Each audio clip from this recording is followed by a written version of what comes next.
You're going to have to do a clap this time. I will do a clap. You ready? I am ready. That was too loud. I didn't like that. That's much better. Welcome back to Talking Story. Hey, look at these people scrolling by over here. These are people that are helping us build this channel. They're helping us make decisions all the way up to adding content to our channel. If you have any interest in joining them, hit the link and look at our Patreon possibilities. These are amazing humans here. What else can I say? They are incredible. That link is in the description, by the way. Yeah, I'm not good with all this tech jargon. Sometimes I feel like I'm on a set of The Next Generation, and you want me to talk about dilithium crystals and stuff. God, you're such a nerd. With this tech jargon. Hey, we're doing an actual book review today. It has been like a while. It's been a long time. It has been a while. I haven't done one of these. I might be a little rusty. I don't know. A little rusty. I could be a little rusty. I could be. Yeah, I'm going to cut that out. I'm going to do you a favor. I'm going to cut that out. Yeah, I would appreciate it. I'm excited to do this book review, though, because it is for Empire of the Damned. This is book 2 from J. Kristoff and his vampire. I'm thinking it's a trilogy. I'm hoping it's a trilogy the way this one ended. I think it'd be perfect to wrap it up in book 3, but I'm not sure what he has planned. Our reviews are going to work the same way as they always have. We're going to look at 5 categories: world building, plot, character, prose, and pace. Every category can get anywhere from a quarter star to a whole star. And then I'm going to get Jacob to pull out a calculator and do some math. And then that's going to be the score of the book. Why do I have to do it? Because my brain is tired. Well, both of our brains are tired. I don't think that means I have to do no, math. Mine's on strike. Oh, well, okay. Absolutely on strike. Let's get right into it. I just overall loved it. Loved it. Can we end the video No, there? we're not going to end the video there. This is such an amazing book. I'm telling you, if you took like a big book mixing bowl and you put in a little bit of Umberto Eco, You Can Only Solve This Mystery from the Lore and Mysteries of the Past, and you put a little bit of the dark, decadent, some erotic prose of Anne Rice's vampire books, and then you just a splash of Patrick Rothfuss, the epic fantasy structure, the framing narratives that is used in this, and it's just used to perfect effect. I'll get into that later in the review. But all of this comes together in this bold, melodramatic, sweeping, operatic, epic tale of an anti-hero that you cannot put down. It's just alchemy, and he just whips up this amazing confection, and you can't stop eating it. You can't stop turning pages. So let's get right into the categories. Let's break this down. Let's get right into world building. This is an absolutely, completely, fully realized world, not only from the lore and the theology and the philosophy of it, but the flora and the fauna and the fashion, the way of speaking, the idioms of speech from one group to another, the high houses of the vampire rulers to the religious order of the Silver Saints to the shifters that live in the forest. This world has been racked with a curse. This is a world where day no longer exists. It's forever night. And because of that, the ruling vampire families that have moved past all of their humanity in their long stretch of life to where there's nothing left inside of them except for lust and greed and conquest. Their baser instincts have completely taken over because they've seen everything that made them human, everything they've loved, everything they've cared for, crumble to dust before their eyes. So they've gone past every type of human conceit in their emotionality, and now they are completely just blood-sucking animals. They rule this world with an iron fist. What is the one hope left? I'll get into that a little bit later when we hit plot. But not only is this a gorgeously dark, gothic world, and every single corner of every castle and every battlefield is painstakingly described, it's also a world that is starting to decay because the ruling class of vampires could care less about how their castles look. It can fall to squalor. They don't care. They're just all about conquesting the next hill over. It's hard to describe, and yet Jay Kristoff does an amazing job of describing every corner of it. This world is not pleasant. You would not want a vacation there. It's one of those fantasy worlds where you absolutely would say, oh, never in my life, just like the first law world, would I want to spend a weekend or a long weekend there. But it's so textured. It's so real. Everything, even as I said, the far forest where the shifters live is starting to be affected by the forever night situation. What's it doing to the flora and the fauna and these actual animalistic beings that shift from human to other creatures? What's it doing to them? What is this curse? How is it wrought on every different social class, from just the villager all the way up to the vampiric rulers? Everything is examined. Nothing is left unexplored, and it's done so with language that just oozes feeling and melodrama. I absolutely loved it. I have to give the world a full star. I would love to have a counter of how many adjectives you use in these videos. You know what? You're in control of that. I don't think you want to work that hard. No. No. I don't know if I do. I know you don't. I'd be up all night doing that. Yeah, I know you would be. Let's move into plot. Plot, I'm going to kind of stay vague here because this is book 2, and I don't like spoilers, and it's hard to do a book 2 without at least getting into some spoilers for book 1. So I'm going to try and stay as vague as possible. This is a journey of an anti-hero that is trying to solve this curse of the forever night and bring day back. They've got inklings of what to do from this vast historic lore of this theology that they're working around.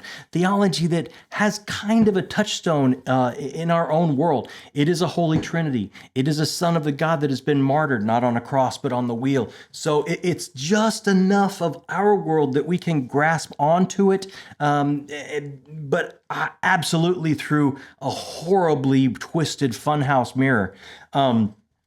So this plot, they're trying to, it's a quest for the Holy Grail. And in finding the Holy Grail, they're going to be able to lift this curse. The mystery is, how do they lift the curse once they find the Holy Grail? Exactly what is the Holy Grail?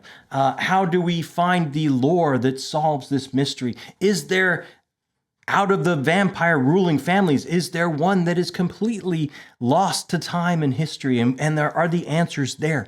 So as you can see, it's all wrapped up in the past. It's all wrapped up in the lore.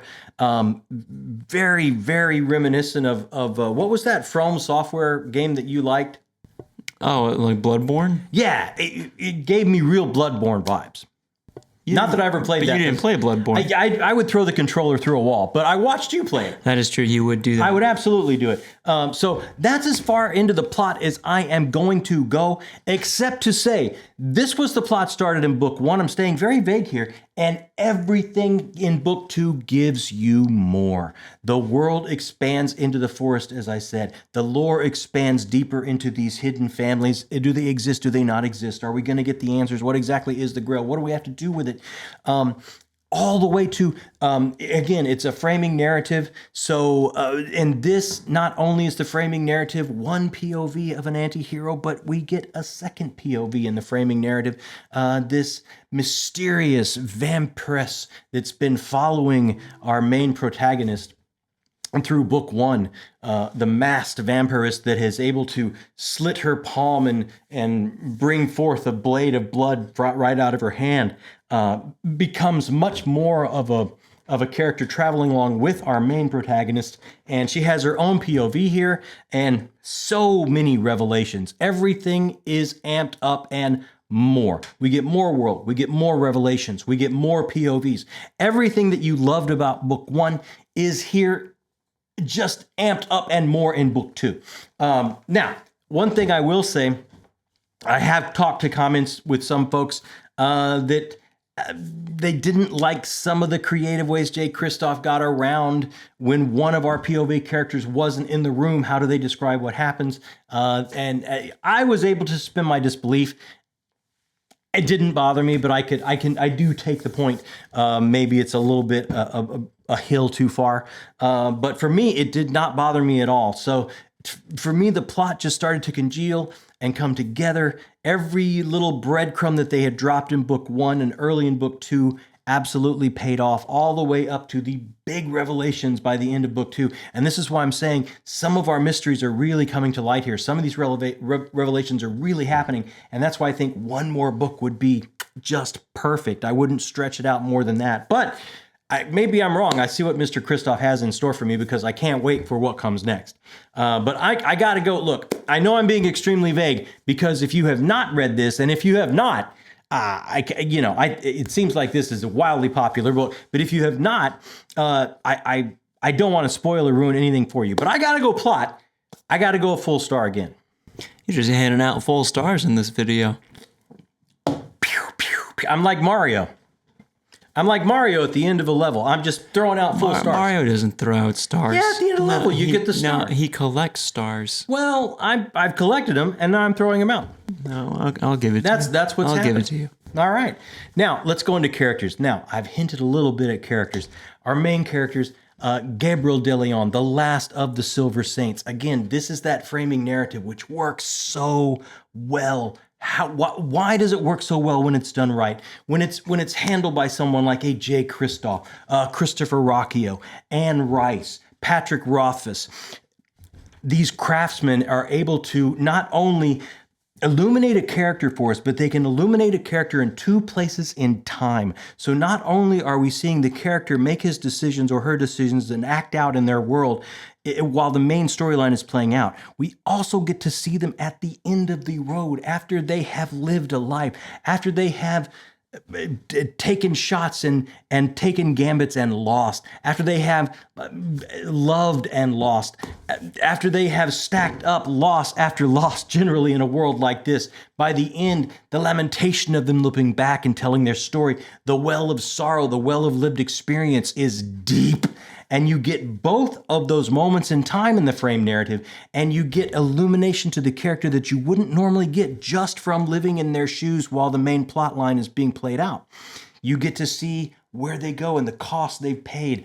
And sometimes what happens is just like when you're talking to a friend and you're hanging out, having some coffee and talking, tangents happen.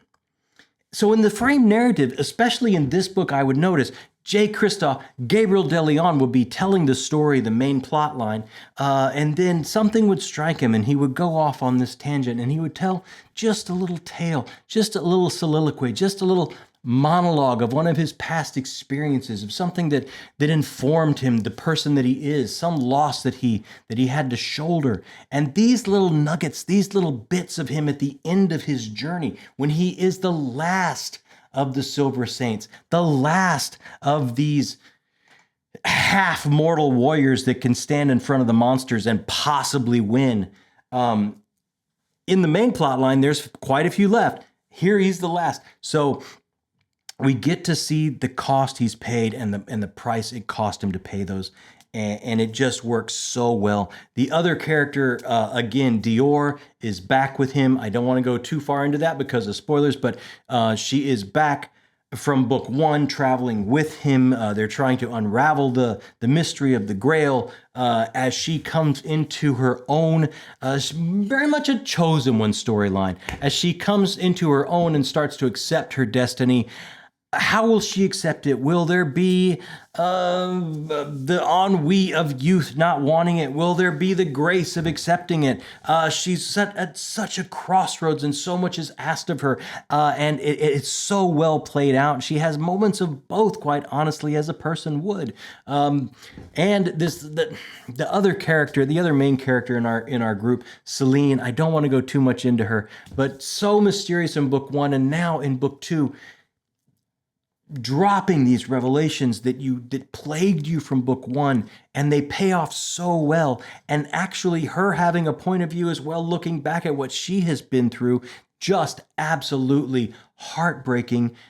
it starts to break down that facade of monster, and you start to get under the skin and understand what makes her tick. And even though what makes her tick isn't a heart because she is a vampirist, there's enough humanity just there. She's such an intriguing character. And the other character in a framing narrative, of course, is the scribe, the scribe of House Chastain, the last ruling vampire house at the end of our tale. What a wonderful foil, wonderful character for Gabriel De Leon to be telling his story to. They just have such wonderful moments of both mirth and pathos that interject themselves through the main plot line. And it just gives you so many different flavors while it's rolling.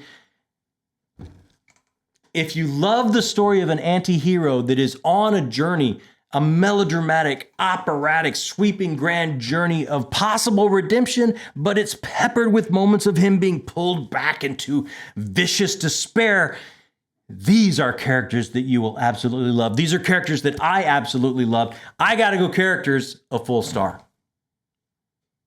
Just like Mario. Just throwing him out. Just like Mario. I'm not adding a sound effect there. That's why I did my own. And yet I wish you hadn't done that. I you know what?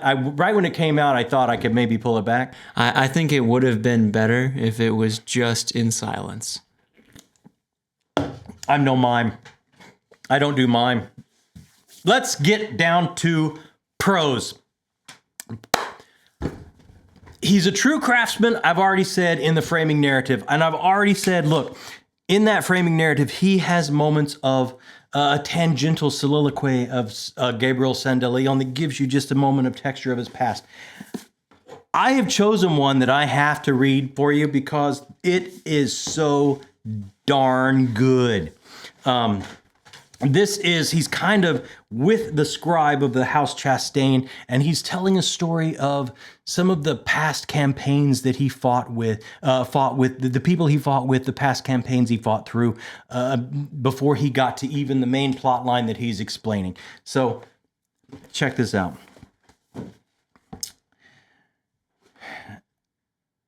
I knew a man once, Pierre Douglas Margin. He was a brother of the Order of Our Lady of Miracles, accompanied the Nine Swords armies in the Ossian campaigns. Young fellow, about my age. I was barely more than a boy back then. And while I fancied myself a true believer, Pierre Douglas put my devotion to shame. He didn't even fight with a sword. The only thing he carried into battle against the dead and their minions was a silver wheel around his neck. And I tell you, that thing shone brighter than the aegis of most silver saints I've known. He was a beacon, a flame of faith. I asked him once how he managed it. He could run at a wall of thrall swords barehanded without fear. Why fear death, he told me, when beyond lies the kingdom of God? Douglas fought with us for a year.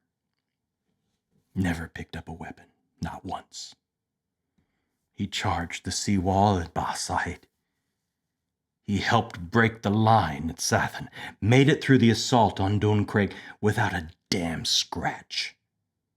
All the way to Trier Bale. And then he saw the slaughter farms. Those cages.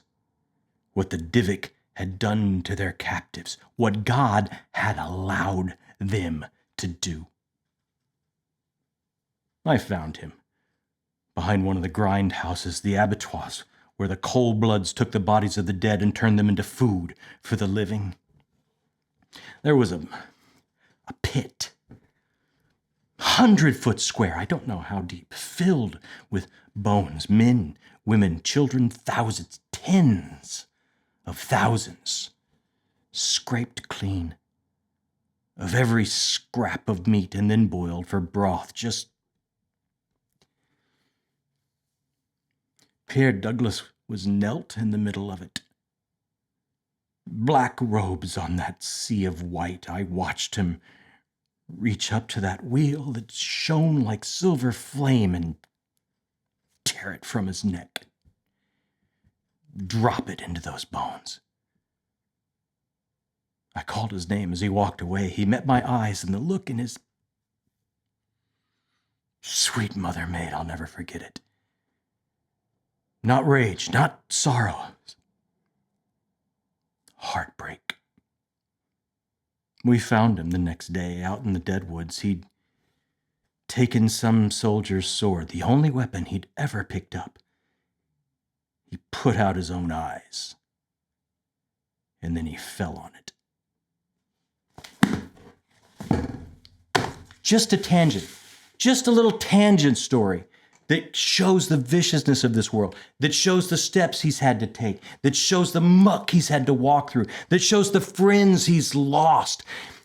Just a little tangent. It doesn't factor into the main storyline, and yet it illuminates what he's been through, who he is, why he is the way he is as he's looking back over this life, the lamentations he has. Just a little tangent. That's why the framing narrative works. You have a character in two spaces of time at once, and you can pepper it with these soliloquies, these little tangents. Just absolutely loved it. I will nitpick Prose a little bit. This is some high soaring dialogue, high soaring melodramatic world that he's describing, and there were some times while I was reading it that I would be taken out of it and go, wow, that's a lot of commas. Yeah. And just for that one moment, I go, wow, how many commas in one sentence? Because he's churning so hard to describe this decadent, dark, gothic world. At times, it becomes almost overbearing. It would take me out of the story a little bit, and I would start to just wonder at the grammar of it all. So for those few moments where it would pull me out, I have to take off a quarter star. That's it? That's it. I'd say, let me tell you, those moments were fleeting. His hand is very deft at what he's doing here. And not only is it fleeting, but also, I'm talking the creative profanity of David Mamet in a bar in Manhattan during Sailor Week after a 5-day bender next to a bunch of seamen, taking notes on the most creative profanity you can imagine is in this book. So I gotta give it to him. There were far too many variables in that sentence. No, there's not enough. So many. Absolutely not enough. So just a quarter star. 3/4 star for Prose. All right. Sticking with it. That only leaves us with Pace. Pace, look, this thing... Quarter star, hated it. No, the book pretty much went lickety-split for me, except I'm nitpicking. I was pulled out of the book kind of at the 2/3 mark, starting before we go into that last big battle at the end. It started to bog down a little bit, and again, I started noticing things like so many commas and so much, because of the soaring language. So I will say the pace slowed down for me a little bit there, and that's possibly why I noticed the grammar of the soaring language, and it pulled me out. So I'm going to take a little quarter star for pace as well, just for that one little section where it seemed to slow down for me a little bit. Well, your days of throwing stars around are over. I'm throwing 3/4 stars around. And so let's add all that stingy. up. Let's add all stingy. Stingy? Are you kidding me? Stingy. This very well could be my book of the month this month. It comes in at 4.5 stars. Everything I wanted it to be after book one. I love a vampire story. I think it's such a humane look at the monster inside us all. How can we express humanity through art? Art is humanity lived at a higher level, at a faster pace. Vampires do that so well because they expand on that expression and that experience of lifehood that the human is so fleeting in. You get an expanse of lived experience and you can really mine it. I just absolutely think it's so effective in that way, and this is such an effective look at it, injecting an epic fantasy structure to it. If you haven't checked this book out, wow, absolutely start with book 1. This is a series if you like fantasy, if you like gothic, decadent language, if you like creative profanity, if you like anti-heroes, if you like just grand gugnol buckets of blood, no holds barred, limbs all over the stage during a performance, this book is for you. So what can I say? Go out and grab it. 4.5 stars. Are you high right now? Like it's like someone put a live wire to you. Let me tell you, I don't know what's in this. It's zero sugar. That's what's in it. But it's cherry flavored. What is that? It's not real cherries. It quite possibly could be meth. I think that's what they do. Something is wrong with you. Oh, there's a lot wrong with me. I should have it cut out before it spreads. Hey, that's it for us today.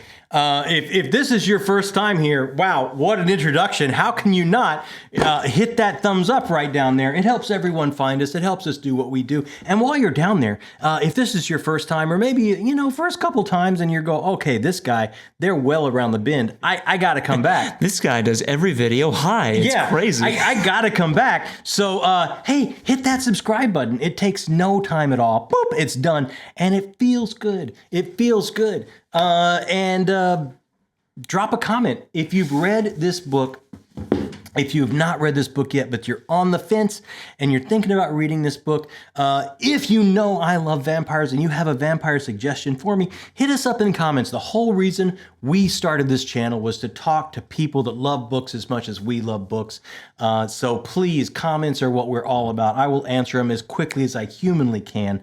And we just absolutely love them. It's why we do this. So what else can we say? Thank you so much for stopping by. Yeah, I got nothing to say. I haven't read this book. Yeah, you really need to. Sounds great, though. The passage you read sounds great. Yes, you know what? I just thought about something. When I read that passage, yeah. We should have gone for mood lighting. Oh, we should. Do you want it? It's too late now. But you know what? In honor of the vampire, we can do a little. What, hit, Oh, wouldn't have this been great? This would have been great. Or even we can go even darker. You know what? Just that. This is you're. Well, we'll go back.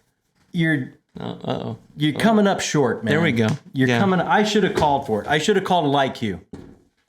Yeah, but you didn't. You know what? If you're still here, I don't know why. You would absolutely have to be book people. And in my book, that makes you the best people. Thank you so much. My name is John Minton. My name is Jay Kristoff. No, you are not Jay Kristoff. I would like to be Jay Kristoff. I would love for you. I would love for my son to be Jay Kristoff. Your son is not Jay Kristoff. No, my son is not. Your son is Jakob Minton. That's pretty cool too. Actually, I'll take it. Oh, I appreciate you saying that. Thanks so much for stopping by. This has been Talking Story.